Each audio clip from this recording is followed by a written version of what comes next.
এই দেশটা যদি বাংলাদেশ বা পাকিস্তান না হতো, আপনার জন্ম যদি ইউরোপে হতো, তা আপনার তুলনা হতো আজকে পেলে এবং এই পর্যায়ের খেলোয়াড়ের সাথে, যার জন্য সিন্নি খাইলা মোল্লা চিনলা না। আপনারা 15-30 বছরে বেঁচে এই পর্যন্ত রাজনীতিকে নিয়ে এসেছেন, তার পেছনে দেশ নেত্রী বেগম খালেদা জিয়া তার অবদানটুকু একটু স্মরণও করেন না। সংসদের দাঁড়িয়ে ভয় হয়, আগে যাদের বিরুদ্ধে দাঁড়িয়ে কথা বলতাম তাদেরকে চিনতাম, আর আজকে যাদের বিরোধী দল তাদেরকে এখনো আমি চিনি নাই। আওয়ামী লীগের বিরুদ্ধে নির্বাচন তারা কি করবে জানতাম, কিন্তু সৎ লোকের শাসন, জামাত প্রতিপক্ষ হলে কি হয় এবার আমরা মাঠে হারে হারে টের পেয়েছি। টাকা তারা ব্যবহার করে না, নির্বাচনে কোনো পক্ষপাতিত্ব করে না। ইনশাল্লাহ জাতির ভবিষ্যৎ উজ্জ্বল। তারা যখন প্রশ্ন করেন মনে হয় এই দেশে 15 বছর 20 বছর বিএনপি ছিল না। আজ আমি খুব প্রীত এবং আনন্দিত আপনি এই মহান সংসদের স্পিকার নির্বাচিত হয়েছেন সার্বজনীনভাবে। সেই জন্য সকল কৃতিত্ব আল্লাহ পাককে দিয়ে আমাদের সংসদ নেতা জনাব তারেক রহমান এবং সম্মানিত সকল সংসদ সদস্যকে ধন্যবাদ জানাই। স্মৃতিচারণের সময় নেই, কিন্তু আজ মনে পড়ে 1965 সনে ঢাকা বিশ্ববিদ্যালয়ের ছাত্র হিসাবে প্রথম যখন ক্লাস করতে গিয়েছি, সেদিনে ঘোষিত হয়েছিল পাক ভারত যুদ্ধ। 1965 সনের সেই পাক ভারত যুদ্ধের ইতিহাস হলো, তার আগে তৎকালীন স্বৈরশাসক আইয়ুব খান একটি নির্বাচন করেছিল, সেটা ছিল জালিয়াতি নির্বাচন। সকল বিরোধী দল এবং তখনকার গঠিত Democratic action committee of Pakistan, যার পূর্ব পাকিস্তানের আহ্বায়ক ছিলেন জামাতের স্বপ্নদ্রষ্টা জামাত নেতা অধ্যাপক গোলাম আজম, মাননীয় স্পিকার, সেই যুদ্ধ ঘোষিত হওয়ার পরে বিশ্ববিদ্যালয় বন্ধ হওয়ার আগে ঢাকা মাঠে খেলা দেখতে গিয়েছিলাম। আপনি তখন ওয়ান্ডার্স ক্লাবের খেলোয়াড়। আপনার ফুটবল খেলা দেখে প্রথমবারের মতো আমি সেদিনে আপনার প্রেমে পড়ে গিয়েছিলাম।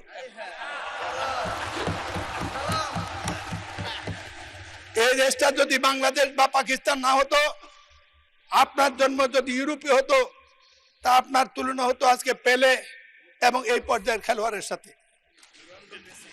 আপনি রাজনীতি ছিলেন না। 70-এর নির্বাচন আপনার বাবা ডক্টর আজহারউদ্দিন তৎকালীন আইয়ুবের স্বৈরশাসকের বিরুদ্ধে 70-এর নির্বাচনে এই ভোলা থেকে সংসদ সদস্য নির্বাচিত হয়েছিল। 73-এর নির্বাচন আপনি তখন সেনাবাহিনীতে আপনার এই মরহুম আব্বাকে সেদিন নাজেহাল করেছিল।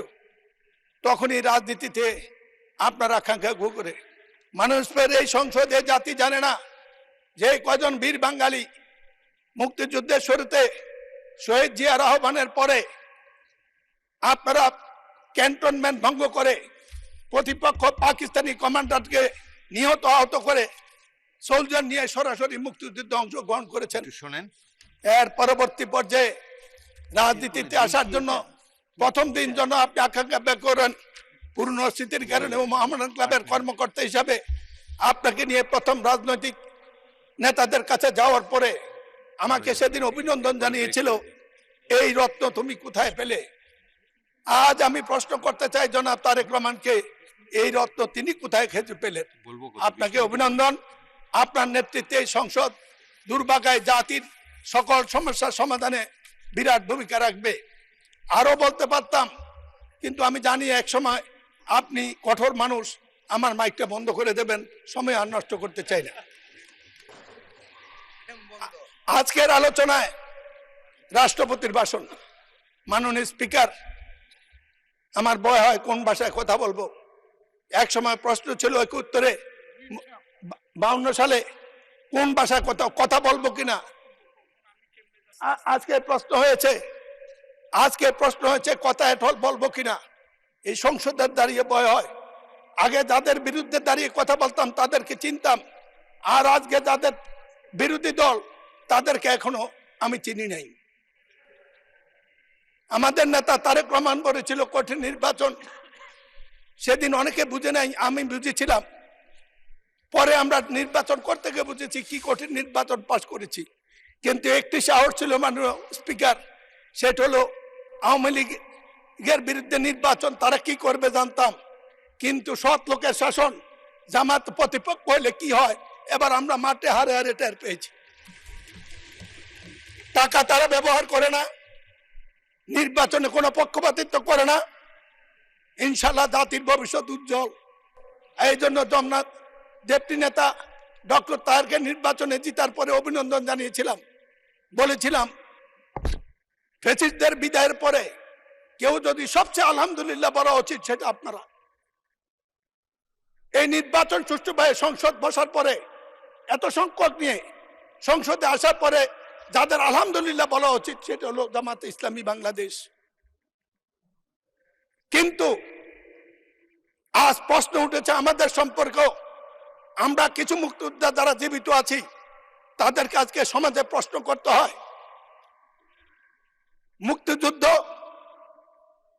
24-এর যুদ্ধ, 24-এর যোদ্ধা এক কাতারে হলো ফ্যাসিস্টদের আমলে বিচারের নামে অন্যায় যদি হয়ে থাকে তারা কি এক কথা?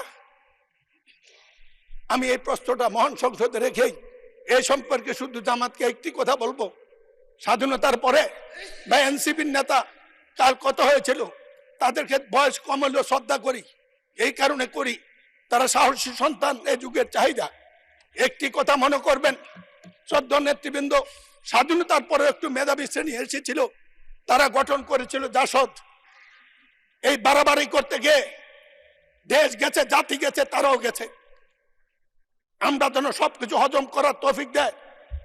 আপনাদের উদ্দেশ্যে এই কথাটি রেখে 91 সংসদে আপনাদের সাথে কাজ করেছিলেন দেশনেত্রী বেগম খালেদা জিয়ার নেতৃত্বে। আপনারা যখন প্রশ্ন করেন মনে হয় এই দেশে 15 বছর 20 বছর বিএনপি ছিল না। দেশনেত্রী বেগম খালেদা জিয়া জাতি, দেশ, মানুষের বিরোধী দলের অনেক বিরোধ অপেক্ষা করে জামাতের সাথে একসাথে কাজ করার জন্য আমরা অনেকে না চাইলেও বাধ্য করেছিল। আপনাদের নেতা অধ্যাপক, আপনাদের নেতা মাওলানা গোলাম সাবান মরহুম, আমি বলতে চাই তিনি এই সংসদে একটি কথা বলেছিলেন, যার জন্য সিন্নি খাইলা মোল্লা চিনলা না। আপনারা 15-30 বছরে বেঁচে এই পর্যন্ত রাজনীতিকে নিয়ে এসেছেন, তার পেছনে দেশ নেত্রী বেগম খালেদা জিয়া তার অবদানটুকু একটু স্মরণও করেন না। মনে করেন বিএনপি আপনাদের প্রতিপক্ষ, যেমন জাসদ একসময় মনে করতে আওয়ামী লীগ একমাত্র প্রতিপক্ষ, তাতে ইতিহাস দেশ কোথায় গিয়েছে এইটা বিবেচনা করার মতো বুদ্ধি বিদ্যা আপনাদের সবার আছে। আমি শুধু বলবো কয়বার জাতি সময় দেবে, আল্লাহ জাতিকে কয়বার সময় দেবে, আল্লাহ দিয়েও দেখেন নিয়েও দেখেন, কথাটা মনে রাখবেন। সময় লম্বা হলে আরো বলতাম, কোনোদিন বলবো আমি মুক্তিযোদ্ধা জামাতের সাথে আমার সম্পর্ক ভালো থাকার কথা নয়। ছাত্রলীগের সভাপতি হিসেবে 73 সনে দাঁড়িয়ে বলেছিলাম জামাতকে যদি মুক্তিযুদ্ধের বিরুদ্ধে বক্তব্য দেয় তারা অন্যায় কিছু করে নাই, কিন্তু যুদ্ধ অপরাধ যারা করেছে তাদের বিচার করুন। শেষ করুন, মাননীয় সদস্য আজান পড়ে গিয়েছেন। সেটা সঠিক বেঠিক সেটা কথা নয়, কথাটা হলো আজকের দিনে আপনাদের এই এটা জাতীয় ঐক্যের যে উদ্যোগ, সেই উদ্যোগের ফসল। আপনাদের এই সংসদকে আসাতে জাতীয় অভিনন্দন জানায়, আমরা অভিনন্দন জানাই। কিন্তু ধন্যবাদ মাননীয় সদস্য, ধন্যবাদ ধন্যবাদ দিচ্ছি আপনাকে। আজান পড়ে গিয়েছে। আচ্ছা, আর 1 মিনিট বলেন, 1 মিনিট বলেন। বলেন না কত, আপনি বললে আমি বসে যাবো। 1 মিনিট কনক্লুড করে দেন। আমার বক্তৃতা এখনো শুরু করে নেই, আমার বক্তৃতা এতক্ষণ শুরু করিনি। আমি আর কোনোদিন বলবো না, আমার সবটা সময় আজকে দেন। এখন নামাজের সময় হয়ে গেছে, আজান পড়েছে। আমি আমার সংসদ নেতার দৃষ্টি চাচ্ছি, আমি জানতাম না আজান আজকে বক্তৃতা দেওয়ার জন্য আমি প্রস্তুত ছিলাম না। আমাকে বলেছে আজকে দিতে হবে, আমি না পড়েই দাঁড়িয়েছি কয়টা কথা বিবেকের তাগুদে বলার জন্য। না, ভালো বলেছেন, বাট আর 30 সেকেন্ডে শেষ করেন, নামাজের টাইম চলে যাচ্ছে, আজান পড়েছেন।